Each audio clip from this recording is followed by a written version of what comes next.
Cociente respiratorio, inhalación de oxígeno y aire en la respiración humana. En este cuadro vamos a ver la actividad en cuanto a cómo es el consumo cuando estamos en reposo, moderado y muy vigoroso. Ritmo respiratorio por minuto en reposo es de 12 a 1. Moderado 30, muy vigoroso 40. Aire inhalado por respiración, metros cúbicos por segundo por litro al cubo, de 5 a 13 en reposo. Moderado de 46 a 59. En actividad muy riesgosa 98. Oxígeno consumido en metros cúbicos por segundo. En reposo 4,7, en moderado 3,04, viceversa 47,0. Cociente respiratorio entonces es en reposo 0,75, moderado 0,90 y muy vigoroso 1. Cantidad de aire requerido. Con los datos de la tabla puede calcularse la cantidad mínima de aire requerido para el proceso respiratorio. Puede tomarse como punto de partida una u otra de las siguientes condiciones. Primero, el contenido de oxígeno debe ser diluido por debajo del límite recomendado de seguridad. Segundo, el contenido de dióxido de carbono se eleva por encima del umbral del límite, considerando cada paso por separado. Dado el contenido mínimo permisible de oxígeno, 19,5%, según norma de los Estados Unidos de América, y podemos calcular el caudal de aire requerido, Q, en metros cúbicos por segundo. Cantidad de aire requerido. La demanda de oxígeno en una actividad vigorosa es de 47,2 por 10 a la menos 6 metros cúbicos por segundo. Se establece el siguiente balance de flujo de oxígeno. Contenido de oxígeno en el aire de entrada, 0,21 Q, menos 47,2 por 10 a la menos sexta oxígeno gastado en la respiración. Y esto es igual a 0,195 Q. Contenido de oxígeno en el aire de salida. Por tanto, Q es igual a 47,20 por 10 a la menos 6 entre la diferencia de 0,21 menos 0,195, lo cual es igual a 0,003 metros cúbicos por segundo. Para actividad vigorosa se acepta el cociente respiratorio CR igual a 1. Por tanto, cantidad de dióxido de carbono en el aire de entrada es 0,003 Q más el balance de CO2. Cantidad de CO2 expelido en la respiración, 47,2 por 10 a la menos sexta, haciendo igual a cantidad del oxígeno de CO2 que en el aire de salida, 0,005 Q. Cantidad de aire requerido, por tanto, Q es igual a la división de 47,2 por 10 a la menos 6 sobre la diferencia de 0,005 menos 0,003, igual a 0,01 metros cúbicos por segundo.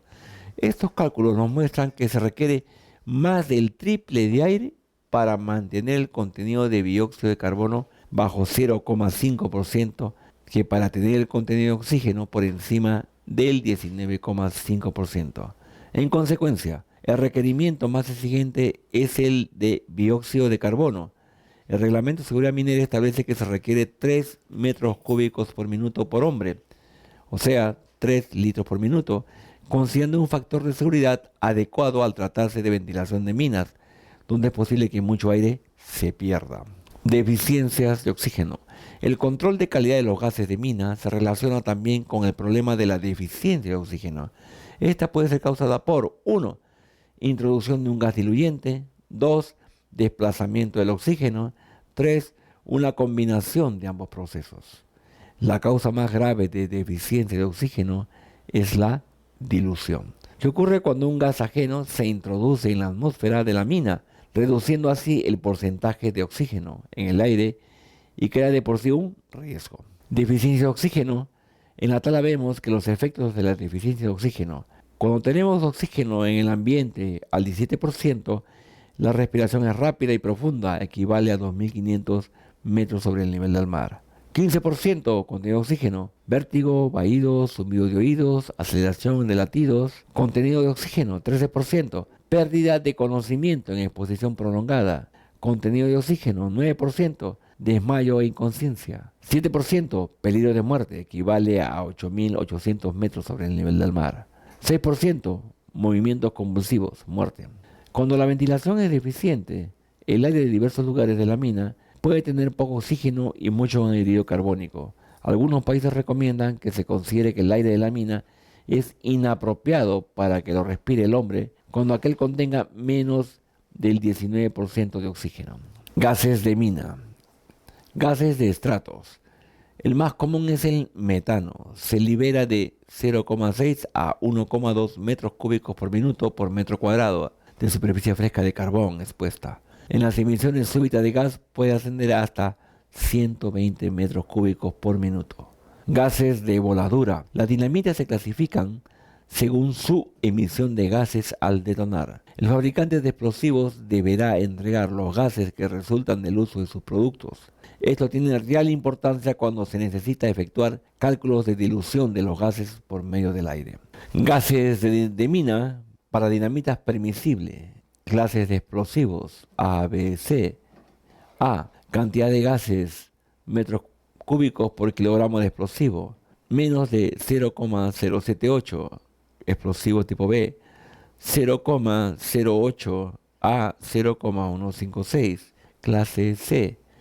0,16 a 0,232 metros cúbicos por kilogramo. Para dinamitas no permisibles, humos de clase 1. Primera columna, la segunda columna menciona que es metros cúbicos por cartucho y la tercera metros cúbicos sobre kilogramos de explosivo. Para los humos clase 1, menos de 0,045 metros cúbicos por cartucho, lo cual equivale a menos de 0,2 metros cúbicos por kilogramo de explosivo. Humos clase 2, el gas liberado va en el rango de 0,045 a 0,009 metros cúbicos cartucho o 0,002 o 0,02 a 0,04 gases liberados en metros cúbicos por kilogramo de explosivo. Humos clase 3 va de 0,009 a 0,019 en el caso de peso 0,04 a 0,08. Son dinamitas permisibles aquellas que pueden ser usadas dentro de minas de carbón. Gases de mina. C. Máquinas por combustión interna. Pueden liberar gran cantidad de contaminantes hasta 0,28 metros cúbicos por minuto por HP de potencia. Estos gases son el CO, el NO2, aldehídos, humos, metano y SO2. Fuegos y explosiones. La combustión es generalmente incompleta en el caso de fuegos y explosiones, por lo cual, además del dióxido de carbono, pueden producirse monóxidos de carbono, metano y otros gases. Respiración humana. Como ya se indicó, la respiración libera aproximadamente 47,2 metros cúbicos sobre segundo, por eso menos 6, de dióxido de carbono por cada trabajador. Baterías desprenden pequeñas cantidades de hidrógeno durante el proceso de carga. Polvo de mina. El polvo de minas es un conjunto de partículas que se encuentran en el aire, paredes, techos y pisos de las labores mineras. Cuando el polvo se encuentra en el aire, forma un sistema disperso llamado aerosol, que puede permanecer en él un largo tiempo, dependiendo de varios factores, como por ejemplo, finura del polvo, forma, peso específico, velocidad del movimiento del aire, de su humedad y temperatura. Los polvos, cuyo tamaño es de 5 micras, 0,005 milímetros, son altamente respirables y retenidas en los pulmones, siendo este tamaño el que más se encuentra en atmósferas de mina. En el caso del polvo silicógeno, para ser dañino, este debe contener sílice libre y fresca. Bien es sabido que la mayoría de las rocas y yacimientos mineros contienen sílice libre. Dentro del sílice libre, la más peligrosa es la tridemita, seguida de la cristobalita y luego el cuarzo. Podemos ver el cuadro, que es retención en porcentaje de estos polvos y diámetro de las partículas. En los colores podemos distinguir en azul, que son polvo respirable definido en Johannesburgo para partículas de desigual igual a la unidad. Entonces, una mayor cantidad es retenida entre las unas y las 3 micras. Polvo respirable definido por la CEA, los álamos en color verde. Mayor cantidad retenida, 3.5 micras a 4. Polvo respirable definido por la ACCIEH. Polvo respirable definido por ACCIH. En rayas rojas tenemos que la mayor cantidad está aproximadamente en 3 micras. Retención en vías respiratorias superiores según Brown. De acuerdo al cuadro, la mayor cantidad se refiere a 7 micras. Retención alveolar según HAT. La mayor cantidad se concentra en 1.5 micras. Ingeniería de control de polvos. Prevención. Modificar operaciones o mejorar las prácticas. Reducir la formación de polvo con equipo de polvo. Eliminación. Limpiar labores para eliminar el polvo asentado. Depuración del aire en colectores de polvo. Supresión. Infusión con agua o vapor previo al arranque. Apaciguamiento con rociado de agua o espuma. Y tratamiento de polvo asentado con productos químicos delicuescentes que absorben la humedad del aire. Es sabido que en una actividad minera es usual que después de la voladura y cuando se haya ventilado, se procede al lavado de las paredes y los montículos, a fin de que los polvos que se encuentran en suspensión caigan hacia la parte inferior. Y lo mismo, al verter agua a las paredes y al material volado, hace que se laven, se limpien y que esos pequeñas partículas de polvo caigan y vayan todas ellas al piso. Que con el agua lo que le es compactar ese polvo con el piso y no dejarlas pegadas a las paredes, porque cuando ya se incrementa la temperatura, estas partículas comienzan a estar en el ambiente.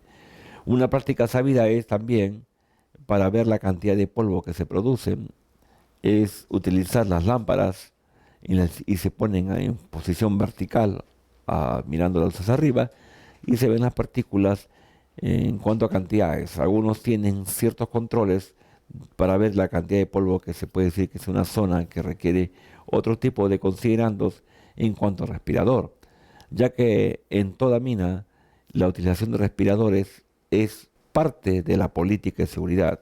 Por tanto, cuando un personal ingresa a una zona recién disparada para lavar, tiene que estar con sus máscaras respiratorias o respiradores acordes con el tipo de mineral a utilizar. De ahí requiere que el área de seguridad haga una buena evaluación del control, selección y uso y cambio de los respiradores. Aislamiento, voladura restringida o con personal afuera, encerramiento de operaciones generadoras de polvo, sistema de aislamiento local. Dilución, dilución local por ventilación auxiliar. Dilución por corriente de la ventilación principal. Neutralización por polvo inerte para disminuir con el contenido combustible de polvo asentado.